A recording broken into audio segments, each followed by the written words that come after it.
I don't know about you, I didn't hear any mention of the amount of aid that they were taking or the amount of people they were hoping to help. Nope, just the size and scale of the stunt.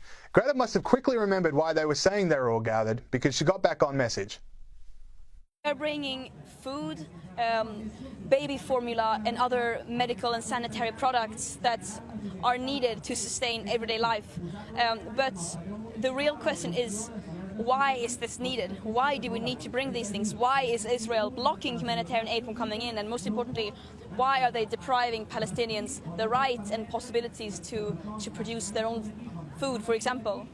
This is a very clear, a textbook example of oppression, occupation.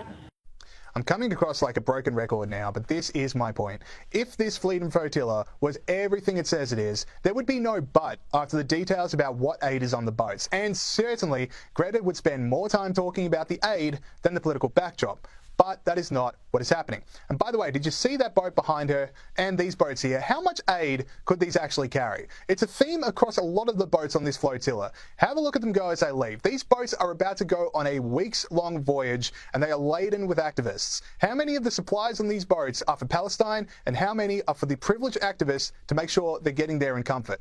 And so here is the end game. You have this small collection of boats headed towards a big naval blockade of big ships. The aim is surely to get captured by Israel, because then you have this little freedom flotilla that could running against the full force of the Israeli Navy. The optics will look terrible for Israel.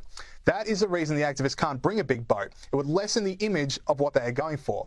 You don't bring Susan Sarandon with you because she's really good at lifting heavy aid boxes. You bring her because the photo of her being arrested by the Israeli Navy will go viral. You don't bring Liam Cunningham because of his connections at the docks of Gaza. You bring him because...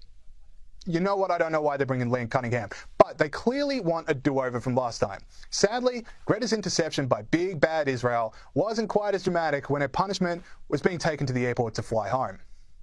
We were illegally attacked and kidnapped by Israel and taken against our will to Israel, where we were detained, and then some of us deported, some are still there.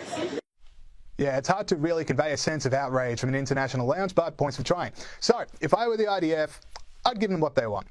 Don't intercept them and allow them to make this big social media song and dance about it. Let them land in Gaza and try to explain to locals why all that aid they supposedly bought is such a small amount considering the wealth and influence of the flotilla members. Let them stand there taking selfies in a war zone, then watch them figure out how to get home, since my guess is they only bought enough supplies for a one-way trip.